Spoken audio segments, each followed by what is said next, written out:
ஈரோட்ல ஒரு சின்ன கிராமத்துல இருந்து வந்த ஒரு சின்ன வயசு பையன் சாப்பாட்டுக்காக சைக்கிள் ரிக்ஷா இழுத்தாரு. அதே மனுஷன்தான் பின்னால தமிழ் சினிமாவோட கிங் ஆஃப் ஸ்கிரீன் பிளே அப்படின்னு இன்னைக்கு வரைக்கும் சொல்லப்படுறாரு. அப்படிப்பட்ட ஒரு மாபெரும் கலைஞர் கே. பாக்யராஜ் இன்னைக்கு நம்மள விட்டு பிரிஞ்சு போயிருக்காரு. அவரோட தவிர்க்கவே முடியாத அந்த ஜேர்னியை தான் இந்த வீடியோல பார்க்க போறோம். எனக்கு ஒரு சின்ன வேண்டுகோள். நம்ம சேனல்ல நிறைய பேர் வீடியோ பாக்குறீங்க, ஆனா சப்ஸ்கிரைப் பண்ண மறந்துடுறீங்க. இதுவரைக்கும் 150க்கும் அதிகமான வீடியோக்கள் போட்டாச்சு. நம்ம சேனல் 1000 சப்ஸ்கிரைபர்ஸை எட்டுறதுக்கு உங்களோட சப்போர்ட் ரொம்ப முக்கியம். வீடியோ பாக்குற எல்லாரும் மறக்காம சப்ஸ்கிரைப் பண்ணி ஆதரவு தாங்க ப்ளீஸ். தியாத்த அங்கிருந்த சர்க்கஸ்ல கோமாளி வேஷம் போட்டாரு. என்னதான் தன்னோட வறுமைய போக்க அத்தனை வேலைகள் எல்லாம் செஞ்சாலும் அவரோட சினிமா காதல் அவரை சென்னைக்கு கூட்டிட்டு வந்துச்சு. சென்னைக்கு வந்ததும் அப்போ இருந்த ஜி. ராமகிருஷ்ணன்கிற டைரக்டர் கிட்ட அசிஸ்டண்டா சேர்ந்தாரு. ஆனா அந்த படம் ஷூட்டிங்லயே டிராப் ஆயிடுச்சு. ஆனா எப்படியாவது இந்த சினிமாக்குள்ள போயிடணும்னு அப்போ இருந்த ப்ரொடியூசர் தூயவன் வீட்ல டெய்லியும் நின்னாரு. தன்னோட விடாமுயற்சியால தூயவன் மனசுல இடம் பிடிச்ச பாக்யராஜுக்கு அவர் மூலமா இயக்குனர் இமயம் பாரதி ராஜா கிட்ட அசிஸ்டன்ட் டைரக்டர் ஆகிற வாய்ப்பு கிடைச்சது. 16 வயது நிலை படத்துல தான் இவரோட அசிஸ்டன்ட் டைரக்டர் பயணம் பாரதி ராஜாவோட ஆரம்பிச்சது. சின்ன சின்ன சீன்ஸ்லயும் டயலாக்ஸ்லயும் கூட பாக்யராஜ் கொடுத்த இம்ப்ரவைசேஷன்ஸ் பாரதி ராஜாவை வியக்க வச்சது. அதே படத்துல சின்ன கேமியோ பண்றதுக்கான வாய்ப்பும் பாக்யராஜுக்கு கிடைச்சது.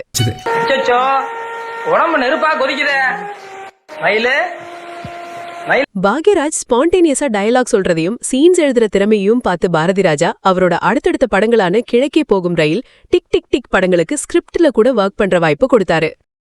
கடைசியில இந்த தியாகராஜ பாகர்னு ஒரு ஆளு குருதையில எங்கேயோ வந்தாங்க. அது எங்கேயோ வந்தா கடைசியில நேரம் எதுக்கே விட மாட்டாங்க. இது என்ன அர்த்தம்? காசு கொடுத்து போட்டு குருதை மேல ஓட்ட வரன்னு எந்த இஷ்டங்க? கேட்கவே வேண்டாம். இன்னைக்கு வரைக்கும் தமிழ் சினிமாவோட மிக முக்கியமான படங்கள்ல இந்த 2 படங்களுமே இருக்கு. அதுக்கு பாக்யராஜோட ஸ்கிரீன் பிளேயும் one of the main reason. மத்தவங்களுக்காக போலித்தனமா வாழறதை விட தனக்காக மனசாட்சிப்படி வாழறதுதான் நல்லது. நீ மாடலிங்ல மட்டும் இல்ல, வாழ்க்கையிலும் வித்தியாசமாக இருக்கு. I like you. கமலஹாசனோட டைம்லெஸ் கிளாசிக் சிகப்பு ரோஜாக்கள் படத்தோட டயலாக் ரைட்டரும் நம்ம பாக்யராஜ் தான். ரொம்ப நாளா லைஃப்ல ஒரு ஆசை, ஒரு ஹோட்டல், அதுல ஒரு சின்ன ஏசி ரூம், என்ன மாதிரி ஒரு 10 சர்வெண்ட், நான் முதலாளியா இருக்கணும்னு ஒரு ஆசை. தன்னோட செட்ஸ்ல பாரதி ராஜாவோட ஹீரோஸ்க்கு பாக்யராஜ் நடிச்சு காட்டுறத பார்த்ததுமே அவருக்குள்ள ஒரு ஹீரோ இருக்கிறத கண்டுபிடிச்சாரு பாரதி ராஜா. ரஜினி, கமல் மாதிரியான அத்தனை இமயங்களை வச்சு டைரக்ட் பண்ண பாரதி ராஜா 1979ல தன்னோட சிஷ்யனான பாக்யராஜா தன்னோட புதிய வார்ப்புகள் படத்துல ஹீரோவாக்கி அழகு பார்த்தாரு. இந்த படத்துக்கு ஹீரோ நீதான், ரைட்டர் நீ.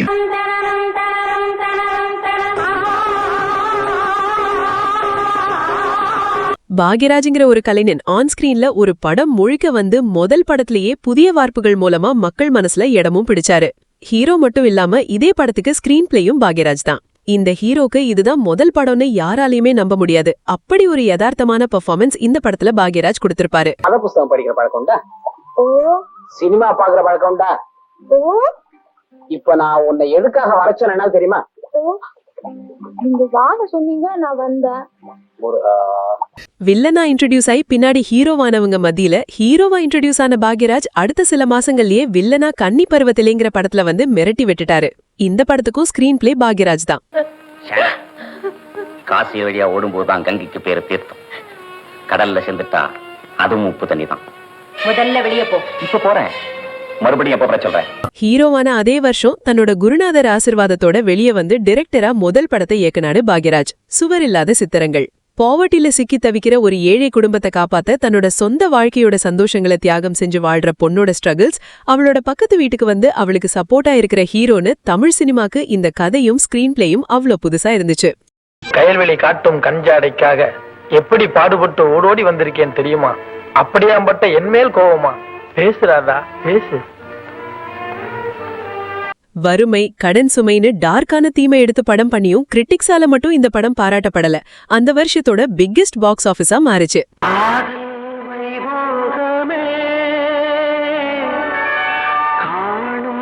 அடுத்தடுத்து ஹீரோவா அவர் நடிச்ச நிறைய படங்களுக்கும் பாக்யராஜ் ஸ்கிரீன் பிளே பண்ணாரு.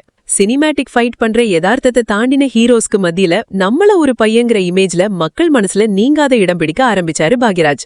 ஸ்கிரீன் பிளேல இவர் தொட்ட ஒவ்வொரு படமும் தமிழ் சினிமாக்கு புதுமையான கதைகளா இருந்துச்சு. ஒரே நேரத்துல 2 கல்யாணம் பண்ணி அதை சமாளிக்க அவர் படுற பாட்டை காட்டின பாமா ருக்மணி எல்லாம் தியேட்டர்களை திருவிழா கோலம் ஆக்குச்சு. பகல் பொழுதுல பாமா ஆத்துக்கு போயிடு, ராத்திரி பொழுதுல ருக்மணி ஆத்துக்கு போயிடு. எப்படி வேற வேலை வெட்டிக்கே போவானாங்கறியா? ஓஹோ, அது ஒண்ணு இருக்கோ. சினிமாக்குள்ள கால் எடுத்து வச்சு தன்னோட திறமைய மட்டும் நம்பி ஷார்ட் பீரியட்ல தமிழ் சினிமாவோட முக்கியமான டைரக்டர்லா மாறின பாக்யராஜோட அடுத்த அவதாரம் ஆடியன்ஸ மட்டும் இல்ல சினிமாக்குள்ள இருக்கிறவங்களையே அதிர வச்சது. 1980ல வந்த ஒரு கை ஓசைங்கிற படத்துல கதை, திரைக்கதை, வசனம், இயக்கம், தயாரிப்புன்னு அத்தனையும் அவரே எடுத்து பண்ணதோட ஹீரோவாவும் நடிச்சாரு. இந்த படத்துல வாய் பேச முடியாதவரா நடிச்சிருப்பாரு. அந்த வாத்து மாதிரி நீங்களும் ட்ரெயின் வராத ட்ராக்ல தலைய கொடுத்தீங்க, தண்ணி இல்லாத கிணத்துல கல்ல கட்டிக்கிட்டு குதிச்சீங்க. இப்ப சொல்லுங்க, நீங்களும் வாத்தும் ஒண்ணுன்னு நான் சொன்னது சரிதானே? டைரக்டர் பாக்யராஜுக்கு மிகப்பெரிய பிரேக் கொடுத்தது மௌன கீதங்கள். கல்யாணத்துக்கு அப்புறம் வர ஒரு எக்ஸ்ட்ரா மேரிட்டல் அஃபேர்னால பிரிஞ்சு போற ஒரு ஹஸ்பண்ட் அண்ட் வைஃப் பல வருஷத்துக்கு அப்புறம் திடீர்னு மீட் பண்றாங்க. அதுக்கப்புறம் அவங்க வாழ்க்கையில நடக்கிற திருப்பங்கள் தான் இந்த படத்தோட கதை. அவளை ஒருத்தன் தொட்டிருந்தா அவனையும் எரிச்சிருப்பான், அவளை எரிஞ்சிருப்பான். குடும்ப உறவுகளுக்குள்ள இருக்கிற சிக்கலான சைக்காலஜியை ரொம்ப யதார்த்தமாவும் அதே சமயம் பயங்கர என்டர்டெய்னிங்காவும் பாக்யராஜ் இந்த படத்துல சொல்லியிருப்பாரு. இங்க நான் ஸ்டாஃப், நீங்க மேனேஜர். பேச்சுவார்த்தைகள் அந்த எல்லைக்குள்ள இருந்தா நாகரிகமா இருக்கும், இல்ல நான் கொஞ்சம் அநாகரிகமா நடக்க வேண்டியிருக்கும். இந்த படத்தோட ஸ்கிரீன் பிளே டிசைன் மொத்த இந்திய சினிமாவையே வியக்க வச்சது. இதோட அசுர வெற்றியால ஹிந்தி, தெலுங்கு, கன்னடம், மலையாளம்னு பல லாங்குவேஜஸ்ல இந்த படம் ரீமேக் ஆச்சு. ரிலீஸ் ஆன எல்லா லாங்குவேஜஸ்லயுமே மெகா ஹிட் ஆச்சு. தமிழ்நாட்டுல இருக்கிற ஒவ்வொரு குடும்ப தலைவிகளும் பெண் ரசிகர்களும் பாக்யராஜா அவங்களோட சொந்த வீட்டு பிள்ளையா நினைச்சு தத்தெடுத்து கொண்டாடினாங்க. ஒரு டைரக்டர் ஒரு வருஷத்துல இப்படி பேன் இண்டியா லெவல்ல ஹிட் கொடுக்கறதெல்லாம் சாதாரண விஷயமே இல்ல. ஆனா பாக்யராஜ் இதே வருஷத்துல மௌன கீதங்களை தொடர்ந்து இன்னும் 3 படங்கள்ல நடிச்சு டைரக்டும் பண்ணாரு. அதுல ஒண்ணு இன்று போய் நாளை வா. தங்களோட தெருவுக்கு புதுசா குடிவர ஒரு அழகான பொண்ணை கரெக்ட் பண்ண 3 வெட்டி பசங்க பண்ற சேட்டைகளை காமெடி கலந்து அவ்ளோ என்கேஜிங்கா இந்த படத்துல பண்ணிருப்பாரு பாக்யராஜ். உனக்கு சாமர்த்தியம் இருந்தா நீ பாரு, எனக்கு சாமர்த்தியம் இருந்தா நான் பாக்குறேன். கிளம்புங்க. நீதான் இதுக்கு நீதிபதி, என்ன சொல்றேன்? சாரி பிரதர், நானும் இந்த கோராவில குதிக்கிறதா முடிவு பண்ணிட்டேன். படத்துல வர அந்த ரகுதாதா காமெடி, ஜன்னல் வழியா பண்ற லவ் சீன்ஸ், அப்புறம் பாக்யராஜ் பேசுற அந்த ஸ்லாங், இதெல்லாம் மீம்ஸே இல்லாத அந்த காலத்திலேயே மக்கள் டெய்லி லைஃப்ல பேசி பயங்கரமா ட்ரெண்ட் ஆக்குனாங்க. ஐயோ, காலையில நம்ம வீட்டுக்கு ரேஷன் வாங்க சொன்னதுக்கு மாட்டேன்னு சொல்லிட்டோமே. இப்ப அடுத்தவங்க வீட்டுக்கு ரேஷன் வாங்குறத பார்த்தா அப்பன் தோட உரிச்சிருவானே. படத்துல வர அந்த ரகுதாதா காமெடி, ஜன்னல் வழியா பண்ற லவ் சீன்ஸ், அப்புறம் பாக்யராஜ் பேசுற அந்த ஸ்லாங், இதெல்லாம் மீம்ஸே இல்லாத அந்த காலத்திலேயே மக்கள் டெய்லி லைஃப்ல பேசி பயங்கரமா ட்ரெண்ட் ஆக்குனாங்க. நீங்க 5 மணிக்கு வர சொன்னீங்க, நான் 2 மணிக்கே இங்க வந்துட்டேன். நீங்க 5 மணிக்கு வர சொன்னீங்க, உங்க வார்த்தையை மீறக்கூடாதுன்னு தான் கரெக்டா 5 மணிக்கு வந்தேன். காலையில இருந்து நான் இங்கதாங்க இருக்கேன். இதே வருஷம் வந்த அடுத்த படம் இதுக்கு கம்ப்ளீட்டா நேர்மாறா ஒரு மொரட்டு த்ரில்லர் படம், விடியும் வரை காத்திரு. அது வரைக்கும் பாக்யராஜா ஒரு சென்டிமெண்ட் இல்லனா காமெடி இயக்குனரா மட்டுமே பார்த்த தமிழ் சினிமாக்கு இந்த படம் ஒரு மிகப்பெரிய சர்ப்ரைஸ் த்ரில்லரா அமைஞ்சு பாக்ஸ் ஆபீஸ்ல சூப்பர் ஹிட் ஆச்சு. நாளைக்கு நைட் சரியா 9:30 மணிக்கு ரம்யா கிட்ட சொல்லி சத்யாவுக்கு போன் பண்ண சொல்ல போறேன். அந்த போன் அட்டெண்ட் பண்றதுக்காக சத்யா இந்த கண்ணாடி ஜன்னல் கிட்ட வருவா. அப்ப நான் இதே இடத்துல இருந்து அவளை ஷூட் பண்ண போறேன். இந்த படத்தோட சீட்டேஜ் ஸ்கிரீன் பிளே பாலிவுட் வரைக்கும் பேசப்பட்டு, ஹிந்தில கானூன் கியா கரேகான்னு, மலையாளத்துல இன்னும் முதல் ரீமேக் பண்ணப்பட்டு அங்கேயும் பெரிய ஹிட் ஆச்சு. നാളെ രാത്രി 9:05 ട്രെയിനിന് ഞാൻ ഊട്ടിയിൽ നിന്ന് മേട്ടുപ്പാളയത്തേക്ക് പുറപ്പെടുമെന്ന് വർമ്മയോടും രാധയോടും ഞാൻ പറയും. കറക്റ്റ് 9:30 രാധയെ വെടിവെച്ച് കൊല്ലുകയും ചെയ്യും. படத்துல பெரிய ஸ்டன்ஸ், ஆக்ஷன் சீன்ஸ் எதுவுமே இருக்காது. ஒரு த்ரில்லர் கதைய வெறும் மைண்ட் கேமாலையும் புத்திசாலித்தனமான ஸ்கிரீன் பிளேவை மட்டுமே வச்சு நகர்த்தினதால பாக்யராஜோட ஸ்கிரீன் பிளே இன்டெலிஜென்ஸை கொண்டாடி தீர்த்தாங்க மக்கள். சாதாரண வேலைக்காரனை மரட்ட பண்ணுறதுல யாருக்கு என்ன உபயோகம் இருக்க முடியும்? அதையும் வேற மாதிரி திங்க் பண்ணி பாரு. காஃபி போடுறதுக்கு முதல்ல ட்ரை பண்ணது அந்த பொண்ணு. தீப்பெட்டி சரியா உரையலங்கிறதுக்காக வெளியே வந்தா. தீப்பெட்டி மட்டும் ஒரு வேளை சரியா உறைஞ்சிருந்தா. அதே வருஷம் வந்த அடுத்த பிளாக் பஸ்டர் அந்த 7 நாட்கள் படத்துல பாலக்காட்டு மாதவனா வந்த பாக்யராஜோட கேரக்டர் தமிழ் சினிமாவை பத்தி தெரிஞ்ச யாராலையும் மறக்க முடியாத ஒரு கேரக்டர். பாலக்காட்டு மாதவனுக்கு மியூசிக் அறியுமோன்னு ஒரு மதராஸ் பெண் குட்டி சோதிச்சோ. ஆமா தானே. எடோ கோபி, ஞான் இப்போல் வாசிக்கும் ஒரு ராகத்தில் பெண் குட்டி மதிமயங்கி இவனை வரணும். தமிழ் சினிமாவோட மிகச்சிறந்த ஸ்கிரீன் பிளேல ஒன்னா இந்த படத்தை கிரிட்டிக்ஸால ஏகமனதா கொண்டாடப்பட்டு பாக்ஸ் ஆபீஸ்லயும் வசூல குவிச்சு மிகப்பெரிய சக்சஸ் ஆன படம் இது. நான் வாத்து என்கிட்ட சொல்லி புண்ணியம் இல்ல அப்படின்னு பாடுங்க. நான் வாத்து என்கிட்ட சொல்லி புண்ணியம் இல்ல, நான் வாத்து. தமிழ் சினிமா அது வரைக்கும் பார்க்காத ஒரு முற்போக்கான, அதே சமயம் நம்ம கல்ச்சரை மீறாத ஒரு இமோஷனல் கிளைமேக்ஸ பாக்யராஜ் இந்த படத்துல கொடுத்திருந்தாரு. உங்களுக்கு மனைவி ஆயிட்டு வரும், ஆனால் உங்கள் மனைவி எனக்கு காதலி ஆயிட்டு வராது. சரே, நீங்கள் பறஞ்ச கதைக்கு கிளைமேக்ஸே கரெக்ட். இது கொஞ்சம் ஓல்டு கிளைமேக்ஸ் தான், பட் கோல்டு. அடுத்து 1982 ஆரம்பத்திலேயே தன்னோட அடுத்த படத்தை கொடுத்தாரு பாக்யராஜ். தூறல் நின்னு போச்சு. உங்களுக்கு இந்த படத்தை பத்தி தெரியலனாலும் உங்க அம்மா அப்பா கிட்ட கேட்டு பாருங்க. அவங்க காலத்துல இத பார்க்காத மக்களே தமிழ்நாட்டுல இருக்க மாட்டாங்க.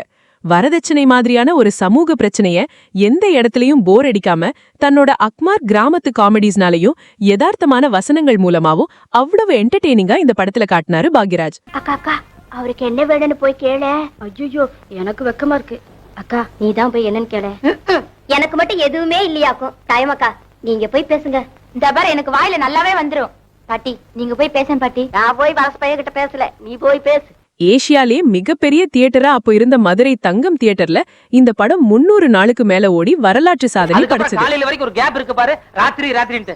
அதுல என்ன பண்ண போறேன்னு சொல்லுமா. அப்புறம் சோறாக்கி போட்டதுக்கு அப்புறம் அதுக்கப்புறம் ராத்திரில உங்களை கை காலமுக்கு தூங்க வச்சிடுவேன். இளையராஜாவோட ஃபர்ஸ்ட் டைம் இந்த படத்துல ஒர்க் பண்ணாரு பாக்யராஜ்.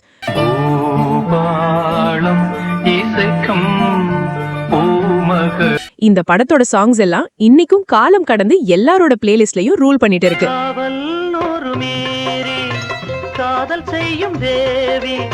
திரும்ப ஒரு பிளாக்பஸ்டர் ஹிட்.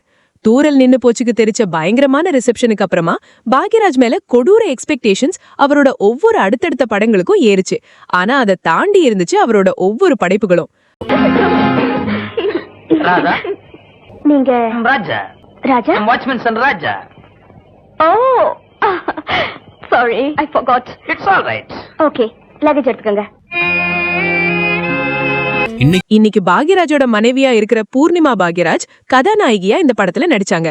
ஒரு சாதாரணமான லைனை கையில எடுத்துட்டு அதுக்குள்ள லவ், காமெடி, ட்விஸ்ட்ஸ்னு ஸ்கிரீன் பிளேவா அவர் நகர்த்தின விதம் வேற எந்த டைரக்டராலையும் அவரோட ஸ்டைல நெருங்க கூட அந்த டைம்ல முடியல. நீ நிஜமாத்தானே சொல்ற? எனக்கு அவ போய் சொல்லலையே. எங்க என் மேல சத்தியமா சொல்லு. நீ சொன்னதெல்லாம் நிஜம்தானே? என்னம்மா நீ இதுக்கெல்லாம் போய் சத்தியம் பண்ண சொல்லி. ஹீரோவா கொஞ்சம் படங்கள் கன்சிஸ்டன்டா ஹிட் கொடுக்கறதே கஷ்டம். அதே மாதிரி டைரக்டரா தொடர்ந்து ஹிட் கொடுக்கறது அதை விட கஷ்டம். ஆனா பாக்யராஜ் தொடர்ந்து இது எல்லாத்தையும் அவரே பண்ணி தமிழ் சினிமாவோட முடிசூட மன்னனா இருந்தாரு. இருக்கும்போதே குருடனா பிறந்தா வேதனை மட்டும்தான் இருக்கும். இன்னும் கொஞ்ச நாள் கழிச்சு கண்ணு போயிட்டா ஒன்னு அழ தோணும். ஆனா குருடனா பிறந்து திடீர்னு ஒரு நாள் பார்வை கிடைச்சு எல்லாத்தையும் ரசிச்சதுக்கு அப்புறம் மறுபடியும் பார்வை போறதுன்னா. கரியரோட உச்சத்துல பாக்யராஜ் இருந்தாரு. அப்படி இருக்கிறவங்க யாருக்குமே ஒரு சின்ன சறுக்கு வரும். ஆனா பாக்யராஜ் உச்சத்தின் உச்சத்துக்கே போனாரு அவரோட அடுத்த படமான முந்தானை முடிச்சு மூலம். படத்துல வந்த இந்த முருங்கைக்காய் சீன் பாப் கல்ச்சர்ல இன்னைக்கு வரைக்கும் அழிக்க முடியாத குறியீடா மாறி இருக்கு. என்னால இப்ப எந்திரிக்க முடியாது. என்னால எந்திரிக்க முடியாது. சரி அப்படி படுத்துக்கிட்டாவது ஒரு பாட்டு சொல்லு, குழந்தை தூங்குமில்ல. ஆடியன்ஸோட பல்ஸ் என்ன அப்படிங்கறத பக்காவா ப்ரெடிக்ட் பண்ணி சீனுக்கு சீன் சுவாரஸ்யத்தை கூட்டிட்டே போறதுதான் பாக்யராஜோட அந்த screen play intelligence. Trilok Chander, SP Muthuraman மாதிரி இமயங்களை மட்டுமே வச்சு படம் பண்ணிட்டு இருந்த AVM ப்ரொடக்ஷன்ஸ் முதலா ஒரு சின்ன பையன் பாக்யராஜ நம்பி இந்த படத்தை பண்ணினாங்க. தமிழ் சினிமா வரலாற்றுல அது வரைக்கும் இருந்த பல சாதனைய இந்த படம் முறியடிச்சது. தியேட்டர்கள்ல பல மாசங்கள் கடந்து 250 நாளுக்கு மேல ஓடி பிரம்மாண்ட சாதனைய படைச்சது. தமிழ்ல நெஞ்சுதான் குறுகு இருக்கும். உனக்கு என்னடி வந்தது? போ.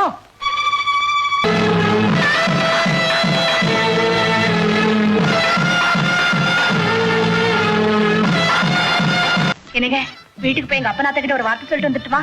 பைத்தியமா ரோடு பூரா உளறிட்டு இருக்காத. நட.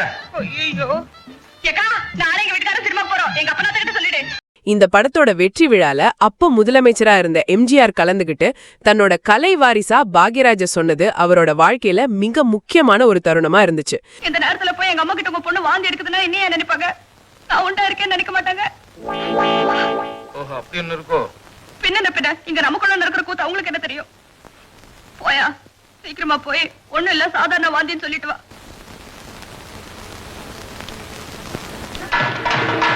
MGR இன்ஸ்பயர் பண்ணி தான் பாக்யராஜ் சினிமாவுக்கே வந்தாரு.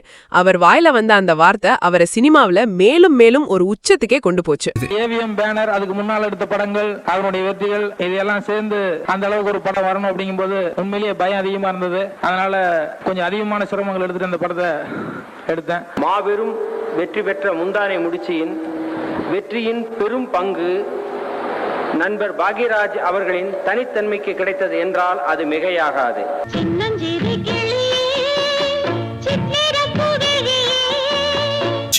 ஆனால் இதை சொல்லப்பட்டிருக்கும் விதம்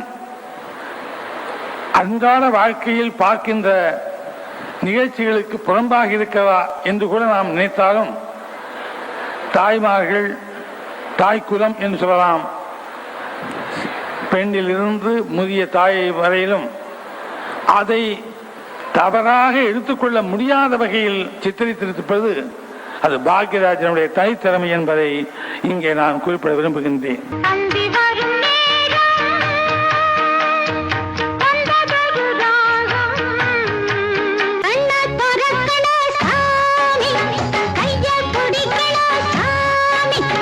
இப்படிப்பட்ட ஒரு இண்டஸ்ட்ரி ஹிட் கொடுத்த பாக்யராஜ்க்கு அவரோட அடுத்த படமான தாவணி கனவுகள் மூலமா அவரோட பெரிய கனவு சாத்தியமாச்சு. தன்னோட குருநாதரான பாரதிராஜையும் அவர் சின்ன வயசுல இருந்து வியந்து பார்த்த நடிகர் திலகம் சிவாஜி கணேசனையும் பாக்யராஜ் டைரக்ஷன்ல நடிக்க வச்சு அழகு பார்த்தார். தண்ணி அடிச்சுட்டு போகணும். அவன் எந்த பக்கம் போச்சு? என்னம்மா மிலிட்டரி காலங்காத்தால சுத்தி வளைக்குது? இந்த படத்துக்கு ஹீரோ நீதான், ரைட்டர் நீதான்.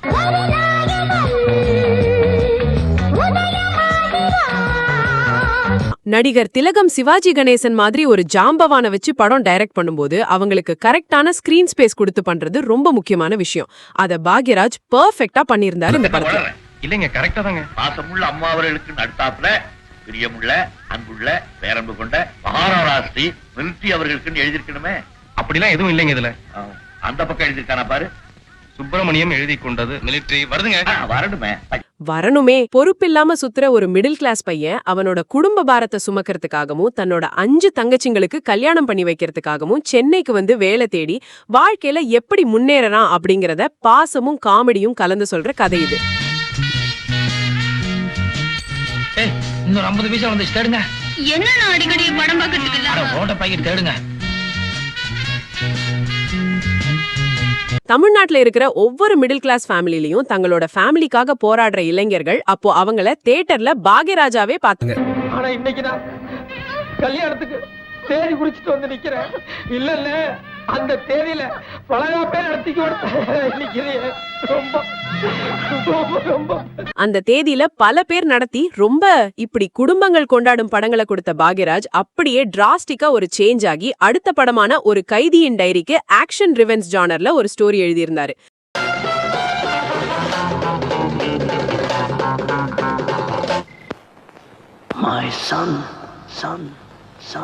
இந்த படத்தை பாரதிராஜா டைரக்ட் பண்ணாரு. இந்த படத்தோட பிளாக் பஸ்டர் சக்சஸ்க்கு அப்புறமா அமிதாப் பச்சன் இதோட ரீமேக்ல நடிச்சாரு. அங்கேயும் பிளாக் பஸ்டர் ஹிட் ஆச்சு. ஹிந்தில பாக்யராஜ் தான் இதை டைரக்ட் பண்ணாரு. மொத்த பாலிவுடும் பாக்யராஜ் பக்கம் திரும்பின மூமெண்ட் அது. எனக்கும் பார்த்திபனுக்கும் 2 பேத்துக்குமே இங்கிலீஷும் வராது, ஹிந்தியும் வராது. ஆனா அமிதாப் பச்சன் நாங்க 2 பேருமே சேர்ந்து கரெக்ட் பண்ணிட்டு இருந்தோம். அவர் கூப்பிட்டு Murthy what I was feeling is yes sir, okay sir அப்படிம்பாரு. அவர்கிட்ட சிக்கனா அடுத்து நான் தான் மாட்டுவேன் போது நானும் கொஞ்சம் சமாளிச்சிருவேன். ஆனா 2 பேருமே சேர்ந்து இன்னும் அமிதாப் பச்சன் அவர்கள் அந்த 10 படத்துல ஒண்ணு சொல்லுங்க அப்படின்னா இந்த படத்தை சொல்லுவார் ஆக்ரி ரஸ்தா. ஒரு டேபு டாபிக்க அதுவும் அந்த பீரியட்ல கையில எடுத்து அதை நம்ம மக்களையே பார்க்க வச்சு பாராட்டவும் வைக்க பாக்யராஜால தான் முடியும். அப்படி அவர் கெரியர்ல மிகப்பெரிய ஹிட்டான படம் சின்ன வீடு. ஏமாமா, நீங்க தோள்ல போடுற துண்டு மாதிரி ஒரு அழகான பொண்டாட்டியா நான் இல்லாம இருக்கலாம். ஆனா கால்ல மாட்டுற செருப்பு மாதிரி ஒரு உபயோகமான வேலைக்காரிய கூடவா நான் இருக்க மாட்டேன். என்னது துண்டு செருப்புன்ட்டு? எனக்கு 2 தாண்டி. உருவசிய தமிழ் சினிமேட்டிக் வேர்ல்டுல இன்ட்ரோடியூஸ் பண்ண அதே பாக்யராஜ் அவங்களோட அக்கா கல்பனாவை இந்த படம் மூலமா இன்ட்ரோடியூஸ் பண்ணாரு. ஒரு புருஷன்காரன் தான் பொண்டாட்டி மேல ஆசைப்பட்டு போலாம், இல்ல தன்னோட ஆசையை தீர்த்துக்க போலாம். இது 2ம் இல்லாம அனுதாபத்துல வந்தேங்கிறீங்களே, இதை விட கொடுமை ஒரு பொண்ணுக்கு வேற என்ன மாமா இருக்க முடியும்? இதுக்கு பேர் தான் புனிதமான தாம்பத்தியமா இல்ல தியாகமா? ஓஹோ, தியாகம் இல்லையோ? ஓஹோ. தொடர்ந்து எங்க சின்ன ராசா மாதிரி அவரோட படங்களுக்கு மட்டும் இல்லாம சாட்டை இல்லாத பம்பரம், பொண்ணு பார்க்க போறேன் மாதிரி படங்களுக்கு இவரோட ஸ்கிரீன் பிளே ரொம்பவே தேவைப்பட்டுச்சு. குறைச்சலான வாடகையில என் பானுக்கு நீங்களே ஒரு சின்ன வீடா பார்த்து வைங்களேன். சின்ன வீடு.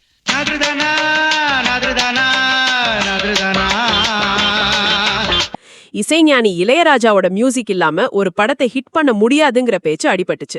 செஞ்சிட்டா போச்சுன்னு மியூசிக் டைரக்ஷனையும் கையில எடுத்தாரு பாக்யராஜ். அப்படி அவரோட ஸ்கிரீன் பிளேல வந்த இது நம்ம ஆளு படத்தின் மூலமா மியூசிக் டைரக்டர் அவதாரத்தை எடுத்தாரு பாக்யராஜ். நான் ஆளான தாமர ரொம்ப நாளாக தூங்கல. ஒரு நாள் பாக்யராஜ் போன் பண்ணி நான் மியூசிக் டைரக்டர் ஆயிருக்கிறேன், நீங்க பாட்டு எழுதணும்னார். இது என்னடா விபரீதமா இருக்கேன்னு போனேன்.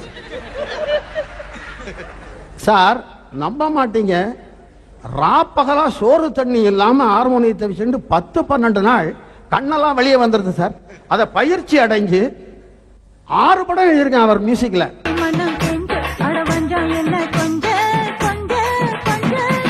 வாங்கண்ணா சங்கீதம் பாட கேள்வி ஞானமது போதும் இதை கூட இவனென புரிந்திடும் நிலை வரும் போக போக பாடு. சாதி தீண்டாமை மாதிரியான சீரியஸான சென்சிட்டிவான ஒரு விஷயத்த கையில எடுத்துட்டு அது எந்த இடத்துலயுமே வயலன்ஸாவோ இல்ல தப்பாவோ காட்டாம அக்மார்க் பாக்யராஜ் பாணியில பண்ணதுதான் ஒரு சிறப்பான விஷயம். தோப்பனாருக்கு என்ன உத்தியோகம்? உப்பு சத்தியாகிரகம் நடந்தப்போ எங்க ஆளுங்க பூரா அதுல கலந்துகிட்டு இன்னையில இருந்து வெள்ளைக்காரனுக்கு சவரம் பண்றது இல்லைன்னு சபதம் எடுத்தோம். அதுக்காக எங்க ஆளுங்களை எத்தனையோ பேத்த ஜெயில போட்டு எலும்பை எண்ணிட்டாங்க. அப்ப கூட நாங்க இறங்கி அப்படிப்பட்ட எங்களை இளக்காரமா பார்க்காம உங்க லெவலுக்கு பாருங்கன்ற பண்டிதர் பாக்யராஜோட ஒவ்வொரு படத்திலையும் நடிக்கிற ஹீரோயின்ஸ்க்கு அது அவங்க கெரியர்லயே இன்னொரு படமா மட்டும் இருக்காது, மிக முக்கியமான படமாவும் அமையும். அப்படி பானுப்பிரியாவுக்கு ஸ்டேட் அவார்ட் வாங்கி கொடுத்த படம் ஆராரோ ஆரிராரோ. உப்பு வாங்கலையோ உப்பு, உப்பு வாங்கலையோ என்ன இல்ல கொஞ்சம் கீழே இறங்க. ஏன் இல்ல மூட்டையை பிரட்டி போடணும். சினிமால பொதுவா மனநலம் பாதிக்கப்பட்டவங்கள ரொம்ப கொடூரமாவோ இல்ல காமெடியாவோ காட்டுவாங்க. அத பாக்யராஜ் பானுப்பிரியாவோட கேரக்டரை ஒரு குழந்தை மாதிரி டிசைன் பண்ணிருப்பாரு. நடக்கட்டும் நடக்கட்டும். Stupid fellows, country fruits. புத்தி போகுது பாரு.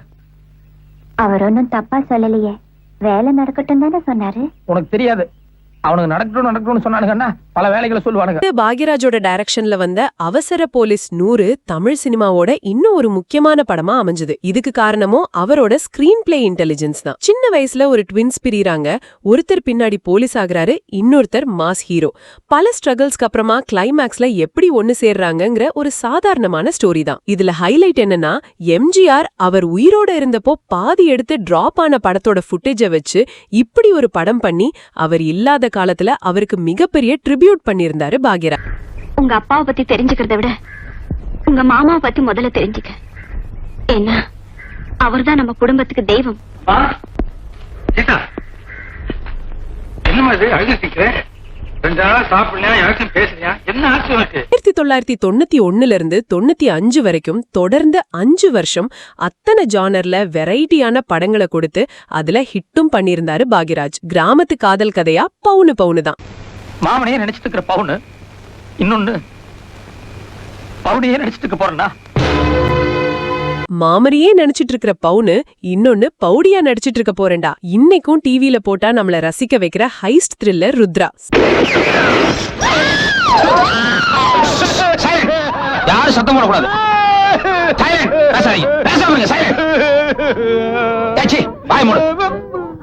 பொம்பளையிலே பேசாம இருக்காங்க. இன்னைக்கும் நிறைய பேரு ரீல்ஸ்ல எல்லாம் யூஸ் பண்ற அந்த பிஜிஎம்க்கு சொந்தமான ராசகுட்டி அத்தனை ஹிட்ஸ் கொடுத்திருந்தாரு பாக்யராஜ். அடுத்து வீட்ல விசேஷங்க. எப்பவுமே ஒரு குறும்பத்தனமான டயலாக்ஸ்னாலையும் காமெடி சீன்ஸ்னாலையும் ரசிக்க வைக்கிற பாக்யராஜ் இதுல ரொம்ப மெச்சோர்டான ஒரு அமைதியான பாசமான ஒரு அப்பாவா ஹஸ்பண்டா நடிச்சிருப்பாரு. முக்கியமா படத்தோட கிளைமேக்ஸ்ல அவர் பண்ணின அந்த டெடிகேஷன் மக்கள் மத்தியில மிகப்பெரிய ஒரு மரியாதையை தேடி கொடுத்து.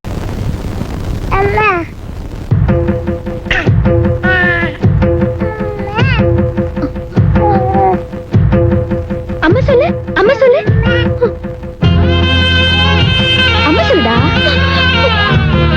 அம்மா சொல்லு. அப்ப வந்த சுந்தரகாண்டம் படமும் பாக்யராஜோட கெரியர்ல முக்கியமான படம். வாத்தியாரா அவர் எடுத்த நடிச்ச ரோல யாராலையுமே மறக்க முடியாது. படத்துல ஃபர்ஸ்ட் ஹாஃப்ல வர அந்த ஸ்கூல் சீன்ஸ் எல்லாம் மக்களை விழுந்து விழுந்து சிரிக்க வச்சது.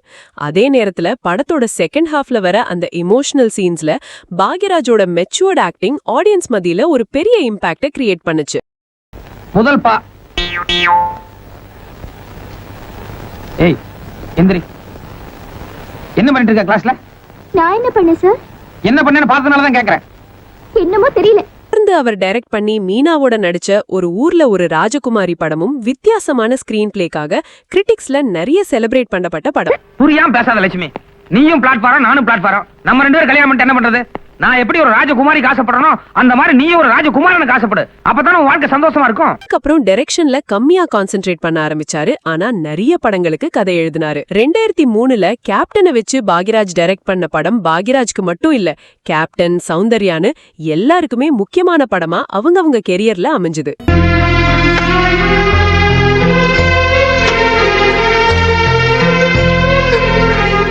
மரகதம், என்ன இது? எல்லாரும் வேடிக்கை பார்த்துட்டு இருக்காங்க.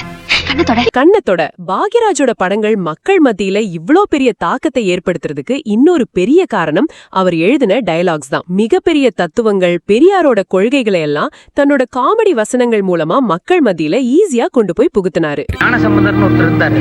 அவர் குழந்தை பிராயத்தில் அழுதப்போ தாழ்ந்த ஜாதியை சேர்ந்த ஈஸ்வரி வந்து பால் கொடுத்தா சொல்லுவாங்க. கதையா சொல்லும் போது பக்தி புண்ணியம்னு சொன்னாங்க. ஆனா அதே கண்ணு முன்னாள் நடக்கும்போது தோசம்னு சொல்லி தண்ணி தெளிக்கிறாங்க. குழந்தை முதல்ல அம்மானு தான் கூப்பிடும். பின்னால பெருசாகி அப்புறம் என்னென்னமோ வார்த்தையெல்லாம் பேசாதா.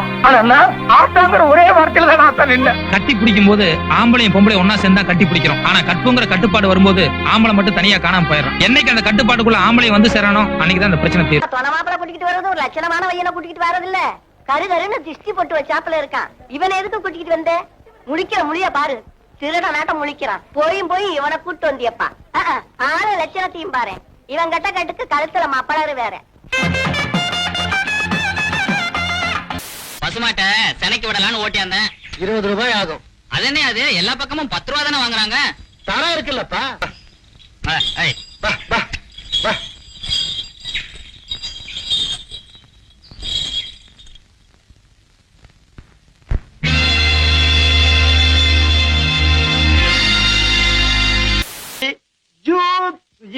ஒளிஞ்சிக்க, வந்துடாத ஒளிஞ்சிக்க. எங்க எங்க இருக்கீங்க? சுஜி, சுஜி, சுஜி எங்க? சுஜி, ஜாக்கிரதை ஜாக்கிரதை. இப்ப பாருங்க நான் எப்படி ஹஸ்தரன்.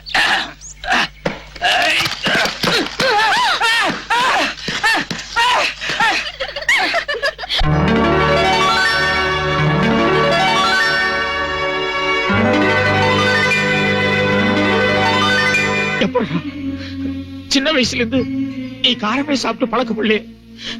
இப்படி ஒரு காரத்தை உன்னால எப்ப சாப்பிட முடியுது? 500 கோடி இருக்குதுன்னு ஏகா சொன்ன நெசந்தானே? 500 கோடி ஏன் யாகா? நீ இந்தியாவில் இருக்கிற 500 கோடிகளை மட்டும்தான் சொன்னையா?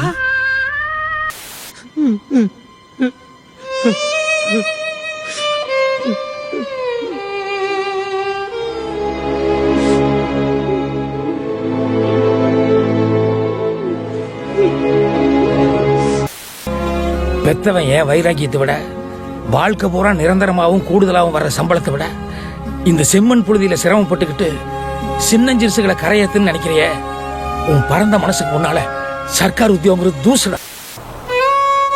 பெத்த அப்பா என்ன மதிக்கலங்கிற ஒரு கோபத்துல தான் இருந்தாலும் தோளுக்கு மேல வளர்ந்தவனி உன்னை நான் மதிச்சிருக்கணும். He's a billion boy. Climax சீரியஸாக சொல்லக்கூடாது. கொஞ்சம் சீரியஸாக, கொஞ்சம் ஹியூமன் கலந்து சீரியஸ் சொல்லணும். அப்போ தான் கிளைமேக்ஸ் எடுபடும். அது அவங்ககிட்ட தான் நான் கற்றுக்கிட்டேன். அவங்க என்கிட்ட கற்றுக்கிட்டது பாக்யராஜ், அவங்ககிட்ட நான் கற்றுக்கிட்டது. என்னுடைய தம்பி பாக்யராஜ் அவர்களே, என்னையா எழுதுற அப்படின்னா 2-3 நிமிஷத்துல மறுபடியும் காருக்குள்ள உட்காந்து எங்கேயோ போய் எடுத்து மறுபடியும் வேற ஒரு பேப்பர் வர நாம என்ன நினைச்சோமோ அதை திருப்பி கொண்டாகும். பாக்யராஜ் பேசும்பொழுது சொன்னாரு, நம்ம இந்த படம் பண்ணும்போது சகலவல்ல அவனை காட்டி மிரட்டிக்கிட்டே இருந்தாங்கன்னு. சரி, இப்ப என்ன மிரட்டிட்டு இருப்பாங்க முந்தானை முடிச்சு காட்டி காட்டி. என்னுடைய ஃபர்ஸ்ட் டைரக்டர் பாக்யராஜ் சார். அவரை விட ஸ்கிரீன் பிளே ரைட்டர் சவுத்துல பார்த்ததே இல்லை. The king of screenplay in the late 80s and early 90s. எங்க மாதிரி ஃபில்ம் எல்லாம் நீங்க வந்து பெரிய இன்ஸ்பிரேஷன். திரைக்கதையில மன்னர்கள் அப்படின்னு சொன்னா சலீம் ஜாவேத். அதுக்கப்புறம் டெஃபினெட்லி அதுக்கு ஈக்குவலாக வந்து நான் பாக்யராஜ் அப்படின்னு சொல்றேன். என்னால் முடிஞ்சா என்னோட வாழ்க்கையில இன்னொரு 10 வருஷம் எடுத்து எங்க அப்பாவுக்கு நான் கொடுத்தோம்னு நினைக்கிறேன். ஏன்னா இன்னொரு 10 வருஷத்துக்கோ இன்னும் எவ்வளவு வருஷத்துக்கோ இன்னும் நீங்க நிறைய சினிமா எடுக்கணும், இன்னும் நிறைய கதைகள் வந்து இந்த மக்கள் கிட்ட சொல்லணும்.